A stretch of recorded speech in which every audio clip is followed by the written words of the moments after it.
Salut à tous, c'est Balthazar. Alors aujourd'hui nous nous retrouvons pour une nouvelle vidéo sur Perfect Dark. Donc cette fois on commence avec la mission 7. Alors la mission 7 qui est tout simplement la mission qui se situe à l'Institut Carrington. Donc là on commence évidemment avec la version Agent Perfect. Alors c'est assez... Cette mission elle est très particulière puisque c'est celle qui se passe dans le lieu que vous avez toujours connu. C'est un petit peu là où vous prenez vos missions, vous êtes un petit peu en détente. On l'a pas dit mais effectivement il y a un stand de tir aussi qui est très sympathique et qui vous permet de vous entraîner avec les armes. Il y a 3 médailles à obtenir à chaque fois. La version or est sans doute la plus dure à avoir, etc. etc. Vous voyez, donc c'est vraiment un endroit, ils ont réussi à en faire une sorte de hub quand même très sympathique et qu'on s'y attache un petit peu. Donc évidemment que quand on a une mission qui s'y passe, vous sentez qu'on est attaqué, vous voyez ce que je veux dire. Donc là le premier objectif c'est de réactiver les tourelles et donc faites attention quand même parce que c'est pas évident d'intercepter des mecs qui sont juste derrière des ouvertures de portes, etc. Vous voyez, ça c'est pas évident en général à faire, surtout que les mecs ont des cassettes Avenger, donc prudence. Ils ont aussi des boucliers. Donc ils sont vraiment pas faciles à tuer, et c'est parmi les pires ennemis à tuer du jeu, quand même, voilà. Parce qu'ils font très mal, ils font très mal à distance, et ils ont des boucliers. Bon, la deuxième phase de la mission, c'est de sauver les otages. Donc vous avez une zone déjà, la zone vous entraînez physiquement en fait. C'est là où vous faites les duels, c'est là où on a appris les premiers mouvements. Alors je vous ai pas montré ça, mais évidemment, c'est les fameux entraînements pour vous apprendre à manipuler le jeu, à lever la caméra, etc. Et c'est une zone qui est tout en noir, en fait, voilà. Et là, vous avez 3 gardes, donc que vous devez neutraliser, et ils ont quand même des boucliers, ceux-là. Après, vous avez ceux qui sont à l'étage, ceux-là n'ont pas de bouclier. Donc c'est quand même à noter, ils sont plus simples à avoir. Et à l'étage, n'oubliez pas aussi d'aller dans le bureau de Daniel Carrington, donc votre boss, celui qui avait été capturé, et d'envoyer une grenade vers l'espèce de zone qui paraît être un coffre caché en fait, quelque part. Vous avez juste besoin d'envoyer une grenade, il n'y a pas besoin de faire plus, voilà. Ça c'est pour détruire un petit peu les données sensibles, clairement. Et enfin, je termine un petit peu, parce que j'ai pas fini en fait avec le sauvetage des otages, il en reste encore un petit peu. Dans la dernière zone, que je garde pour la fin, pour une raison simple, c'est que un des objectifs va se produire dans cette zone, donc je gagne un petit peu de temps à ne pas y retourner.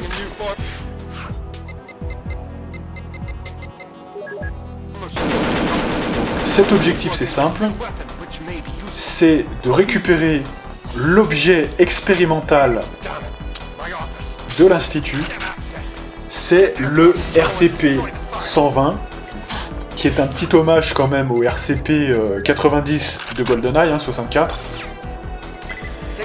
Et ce qui est bien avec ce RCP-120, c'est que vous pouvez être invisible, ce qui fait que tout le monde va remonter vers la zone de l'Institut, vous savez, au rez-de-chaussée, et pendant ce temps, vous descendez en étant invisible, et même vous repartez en étant invisible, après avoir placé un virus dans l'espèce de vaisseau qui allait exploser, et que vous avez fait redécoller pour éviter qu'il explose. Donc après, vous avez juste à sortir, en vous rendant à nouveau invisible, et voilà. Deuxième version, donc celle-ci, évidemment, en mode agent. Et là, l'objectif, ça va être tout simplement de faire un peu la même chose avec moins d'objectifs. Par exemple, vous n'avez pas à aller activer les tourelles. Mais ça va être évidemment très serré en termes de timing, clairement. Donc il faut vraiment aller vite. Ce code de triche n'est pas évident. Déjà parce que vous avez une pression de tirer correctement, voilà, de pas tirer comme j'ai fait là, c'est-à-dire de tuer un otage. le pire sauveur d'otage de l'histoire, clairement. Tire à côté. Mais heureusement, alors vous avez quand même une chance, c'est qu'en mode agent, vous avez plus de marge pour les otages. Vous voyez? Donc, il y en a plus qui peuvent mourir globalement. Alors évidemment, dans le mode agent, vous n'avez pas à détruire les preuves de... les données sensibles, hein, bien sûr. Par contre, vous devez récupérer l'arme expérimentale. D'ailleurs, en fait, pour être tout à fait honnête, même si c'était pas un objectif, ça l'est. Mais même si ça l'était pas, c'est tellement pratique pour la suite de la mission que des mecs qui peuvent vous attaquer avec des cassettes Avenger, ça peut être pas mal quand même. Alors malheureusement là ils sont restés sur place, ils sont restés un petit peu sur zone, donc je me fais tirer un peu dessus quoi, un petit peu à l'idée. J'ai pas le choix. Alors heureusement on est en mode agent, dans tout autre mode ça aurait été fatal hein, évidemment. Si c'est le cas, bah, vous recommencez la mission quoi, c'est un petit peu ça l'idée. Voilà. Alors pourquoi, me direz-vous, il y a une couleur un petit peu argentée dans le menu de succès de la mission? Bah tout simplement parce que c'est une demi-victoire. Tout simplement parce que vous avez été capturé en défendant l'Institut Carrington, hein, voilà. Et donc on a été capturé. Et ça va nous amener à la pire mission de ce jeu. Donc moi ce que je considère comme étant la mission la plus difficile du jeu et de très loin. Pour être tout à fait honnête, quand j'étais petit, cette mission me terrorisait. Parce que je savais que j'allais pas la finir, que j'allais me faire défoncer, qu'il y a plein de moyens de se faire défoncer. Et donc c'est super chaud. Alors moi je vais vous recommander la chose suivante. Alors déjà là je précise pas mais on est en mode agent perfect, hein, évidemment pour commencer. Et c'est de très loin la version la plus difficile. Même la version qu'on va faire après, donc avec un objectif de temps, est beaucoup plus simple pour des raisons qu'on dira plus tard. Alors déjà, il y a un truc qu'il faut savoir, qu'il faut bien comprendre pour pouvoir s'en sortir dans cette mission, c'est que c'est tellement n'importe quoi que je vous recommande un petit peu de axer le jeu. C'est-à-dire que dès que vous pouvez prendre un tir de traverse, un petit peu, vous savez, en vous décalant subtilement sur le côté, mais sans que l'ennemi vous ait vu, faites-le. Faites-le. Ensuite, il y a un deuxième élément à savoir, c'est que la meilleure arme du jeu, en termes de pistolet et même tout court, hein, quasiment, c'est le Mauler. Le Mauler, c'est une arme qui, en mode secondaire, utilise plus de munitions, mais va pouvoir faire l'équivalent d'un coup, mais surpuissant, et qui fait vraiment beaucoup plus de dégâts. Donc, c'est super avantageux, pourquoi? Parce que les Skedar, ils sont putain de résistants, et le temps que vous les liquidiez, et pendant qu'ils vous tirent dessus, eux aussi avec un voleur, vous allez prendre des dégâts, et des dégâts, et des dégâts, pour un peu que vous soyez trop proche d'eux, et ce qui arrive souvent dans cette mission, avec des petits couloirs, hein, voilà, des ouvertures de portes, et derrière il y a un mec, vous voyez, moi je vous recommande vraiment d'utiliser le Mauler le plus possible, et de conjuguer ça avec la première technique dont j'ai parlé, comme on voit ici, pour, voilà, tuer les mecs le plus favorablement quand ils vous ont pas vu. Si vous couplez ces deux techniques, normalement, vous allez y arriver beaucoup plus simplement. Voilà. Parce que sinon, ils sont quand même durs à gérer. Le problème de ces mecs, à la limite, bon, ils ont un Mauler, ok, c'est des petits couloirs, ok. Mais le plus gros problème que vous avez avec ces mecs-là, c'est qu'ils galopent dans tous les sens. Donc ils sont très durs à reprendre si vous les avez perdus en visée ou si vous les avez pas one-shot avec le Mauler. Voilà. Donc, moi je vous recommande vraiment de faire comme ça. C'est vraiment une mission qui est abusée. Je parle même pas du démarrage, on n'en a pas parlé, mais où vous commencez avec un couteau, Donc il faut taper le premier dans le dos, sinon vous êtes mort. Ensuite, il y en a un autre que celui-là, vous devez aussi le tuer au couteau quasiment pour conserver un peu de munitions. Et vous devez tourner autour de lui pour lui taper dans le dos avec le couteau. C'est vraiment l'enfer. Forte chance d'être touché parce qu'en plus, dès que le mec fait un rush contre le mur, vous ne pouvez plus tourner autour de lui. Très compliqué. Donc, cette mission est quand même la plus compliquée du jeu et de très loin. Il y a des choses qui sont un petit peu plus simples, comme ici, quand vous les avez de très loin et qu'il vous suffit de tirer un tir de moleur sur une profondeur, comme j'avais expliqué. Quand vous êtes sur la profondeur et que eux sont très loin, c'est fortement à votre avantage. Voilà. Donc là, vous pouvez en profiter et c'est pas les plus dangereux à neutraliser. Voilà. Bref, du coup, avec Elvis, on a fait déjà un premier acte de consultation, je sais plus si pirate ou ce qu'il fait, mais dans la console de navigation, un truc comme ça. Donc ça, c'était le premier objectif. Et voilà, vous voyez ce que je fais là. J'ouvre, je tire, il est mort. Faut vraiment que le moleur soit safe, vous voyez, ce soit safe. Dès que les mecs, vous les activez entre guillemets, il doit mourir. Là, je tire d'un peu trop loin, je pense, mais voilà, j'arrive quand même à le tuer, parce qu'il n'a pas trop réagi. N'oubliez pas aussi une technique qui peut être intéressante, parce que c'est tellement dur qu'il faut quand même l'entendre. N'oubliez pas la technique du « il est en train de tirer », donc je me rétracte pour me cacher. Dès qu'il a fini de tirer, il y a un petit moment pendant lequel il va pas bouger, puisqu'il n'est pas encore reparti. C'est là où il faut tirer. Voilà, c'est très important. Bon, là, deuxième objectif, on fait un petit peu le ménage autour de ça, et on va devoir détruire deux éléments qui maintiennent un petit peu cette énergie stable, et donc qui va vous permettre clairement de le détruire en le faisant exploser quelque part. C'était les moteurs, et donc ça va empêcher nos ennemis de pouvoir repartir. On est dans un vaisseau un petit peu skedar, si je dis pas de conneries. Voilà. Vous voyez, interaction, je tire immédiatement, one shot, on n'en parle plus. Mode secondaire du moleur.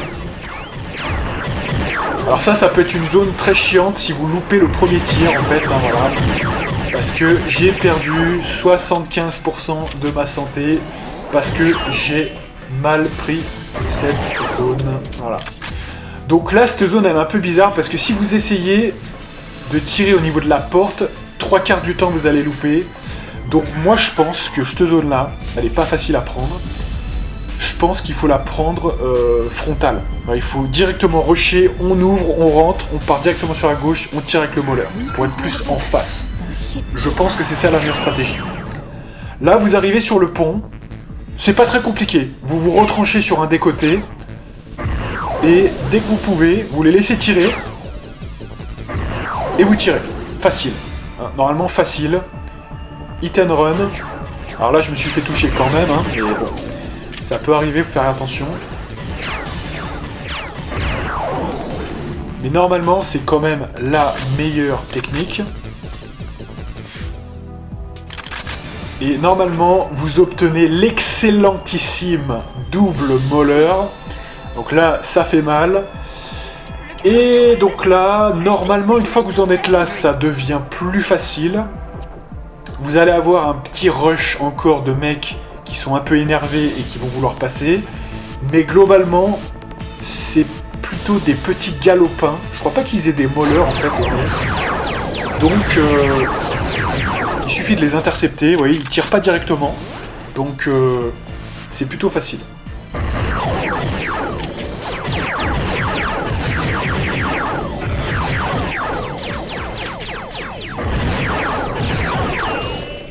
Même si vous échappe, c'est quand même globalement plutôt facile, et donc on y arrive tout simplement.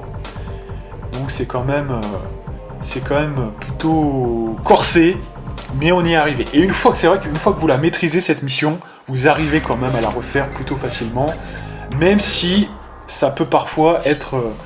il peut y avoir des échecs. Alors là, on arrive à la version avec le code de triche en agent spécial. Alors là, je vous dis tout de suite, c'est pas le temps qui va être un problème. C'est pas le temps qui est un problème. Le problème, c'est plus la difficulté de la mission, entre guillemets, et surtout, eh bien, d'avoir pris un bouclier. Voilà.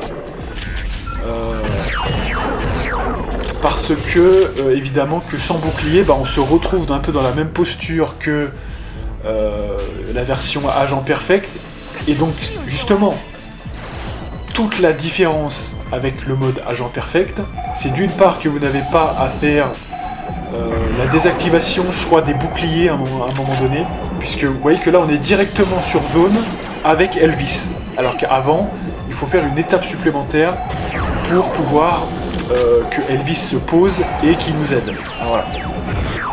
Donc c'est quand même ça de moins à faire. Ceci étant dit, j'ai oublié de le dire tout à l'heure, mais un truc très intéressant pour le Mauler notamment, c'est de bien récupérer toutes les munitions que laissent tomber les Skedar qui se font tuer à la chaîne par les 4 points de téléportation qui s'ouvrent régulièrement pendant un certain nombre de secondes et qui après s'arrêtent. Une fois que ça s'arrête, c'est là où Elvis vous dit de monter en fait tout simplement dans l'ascenseur. Mais n'oubliez pas ces munitions-là, parce qu'on l'a vu, le Mauler, c'est la vie. Le Mauler, c'est la vie. Alors, vous devez vous demander pourquoi tu fais pas la même technique que tout à l'heure, en essayant de les taper un peu sur les côtés, etc.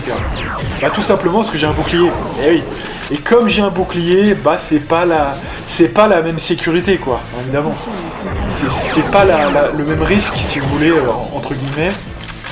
Donc je peux faire beaucoup plus le bourrin, et voilà. Là, dès que Elvis est dans la salle, vous pouvez directement continuer. Il ne vous suit que, en fait, en dehors de la salle. Dès qu'il est dans la salle, il va vers le truc à activer, et donc vous pouvez prendre de l'avance sur les niveaux supérieurs. Donc n'hésitez pas. Ça, c'est un petit conseil qui est bien sympathique, quand même, je pense. Voilà.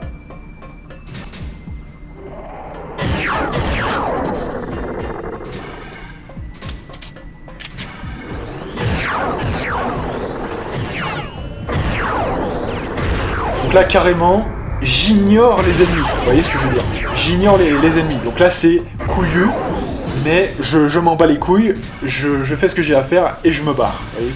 Carrément. Là, carrément, c'est le manque de respect ultime. Alors attention quand même, pas se faire enchaîner comme ici, voilà. Prudence quand même. Mais vous avez un bouclier, donc à la limite, même se faire beaucoup toucher est possible. Voilà. Et alors là, je crois que je vais justement changer de stratégie. Voilà, je fonce direct, vous voyez. Alors, ça m'a pas trop réussi parce que je l'ai quand même pas tué directement, je me suis quand même fait toucher. Mais vous voyez que dans l'ensemble, pour produire quasiment le même résultat, j'ai été plus rapide là. Donc, vous voyez, à la limite, et avec une petite chance que celui de gauche, je le one-shot en fait. Vous voyez ce que je veux dire? Donc c'est quand même pas mal en fait. Donc là, on arrive sur le pont. Une fois que vous êtes sur le pont, vous avez gagné quelque part. Je trouve que c'est quand même plutôt la version après simple de la chose.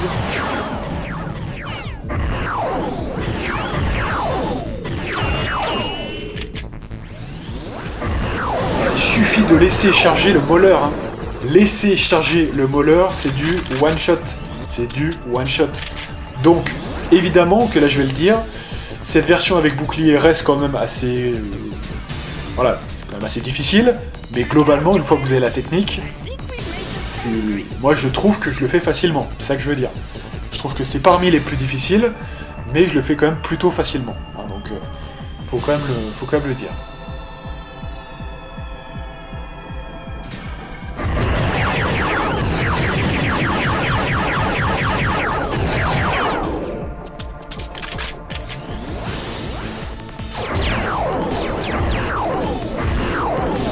Vous voyez comme ça... c'est vrai que, encore une fois, je vous dis, Donc là, on a la fameuse triche. Je vous dis, hein, le grand secret de tout ça, c'est vraiment le mauler. Le mauler qui one-shot et vous permet, quand vous les surprenez, de s'en sortir plutôt bien. Et alors là, on arrive enfin à la mission finale du jeu. Et donc, attention, ça sera pas la dernière vidéo hein, quand même, voilà, mais c'est la dernière mission officielle du jeu principal en tout cas. Et elle va se faire en agent perfect, en quelque chose comme 5 minutes 40, si je dis pas de conneries. Et nous, donc là on commence avec donc le fait déjà de dropper, donc il y a un des objectifs qui est de dropper des balises sur certains piliers. Attention, il y a 5 piliers et on doit mettre des balises sur 3 piliers. Donc comment vous savez lesquels sont les bonnes? Et bien c'est tout simplement que vous avez un pisteur R qui vous permet de voir quels sont les bons piliers. Mais attention, vous pouvez aussi détruire les autres vous-même, cette fois avec le Devastator par exemple, pour avoir un bonus à la fin. Vous verrez, enfin à la fin de cette phase-là, on va dire.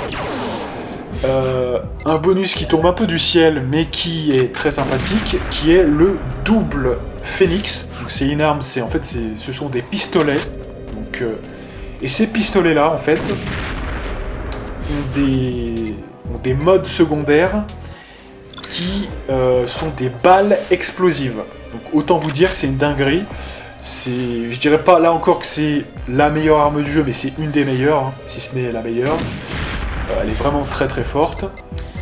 Donc en gros, l'idée, je ne l'ai pas précisé, mais c'est que tous les skedars que vous affrontez jusqu'à présent, affrontez-les avec le mode secondaire du mode Callisto NTG. Voilà. En gros, ça tire plus lentement, mais c'est beaucoup plus puissant. Et donc vous allez les tuer plus vite qu'avec le Falcon. Le Falcon 2, hein, évidemment. Donc là, on a reçu nos doubles phénix, vous voyez. Et c'est très pratique parce que ça fait une plus petite explosion. Et c'est super pratique, hein, globalement.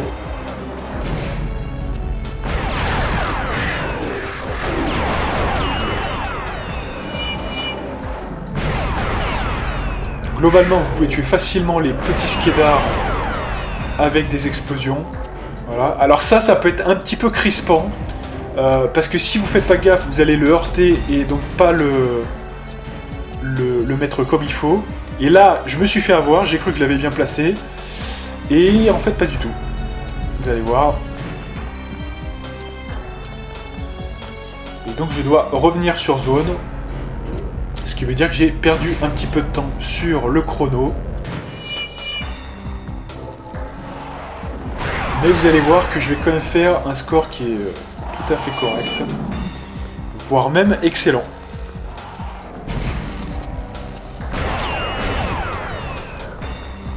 Donc là, attention, vous commencez à avoir des skedars qui ont des lance-roquettes. Ils sont pas très durs, parce qu'en plus, là, je les fais exploser avant terme, mais vous pouvez aussi facilement les éviter. Il suffit de se placer à gauche et d'un coup d'aller à droite. Voilà. C'est facile. C'est pas les plus durs, mais attention quoi, hein, ne restez pas dans le sillage, sinon vous allez vous faire one shot hein, évidemment. Attention, là il y en a un petit sur le pont. Donc, Callisto MTG en mode secondaire, ça les tue plutôt bien. Encore une fois, hein, vous pourriez les attaquer avec le Falcon, mais c'est pas intéressant. Falcon qui ne servira pas dans cette mission, parce que ça met beaucoup trop de temps pour les tuer. Là, on arrive à l'armée Skedar. Moi, je vous recommande de vous occuper de ça avec le double phénix. Ça va beaucoup plus vite. Et surtout, d'aller ouvrir les éléments. N'attendez pas qu'ils soient 4 ou 5 pour les affronter. Hein. Voilà. Allez à la pêche au gros en ouvrant vous-même les stases de... Je sais pas ce que c'est, des stases de régénération ou de préservation. Voilà. Et on arrive enfin au boss final. Donc moi, j'ai une seule recommandation à vous faire. La meilleure arme pour ça, c'est d'utiliser le Reaper. Je ne sais pas pourquoi, je ne sais pas comment. Le Reaper, en fait, doit taper sur plusieurs zones en même temps. Et je pense que c'est ça qui fait que c'est super fort. Donc là, le principe est simple pour ce boss final. Vous écoulez son bouclier. Et à chaque fois que son bouclier est écoulé, il se recharge auprès de piliers. Et le pilier qu'il est en train de lui permettre de se recharger se dévoile. Et donc, une fois qu'il est dévoilé, vous pouvez le détruire. Et donc comme ça, vous les détruisez petit à petit. Et à la fin, il n'en restera qu'un, comme dit Denis Brognard.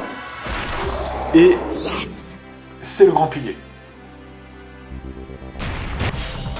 Et voilà comme on termine ça en 4,50. Hein, c'est un très très bon score.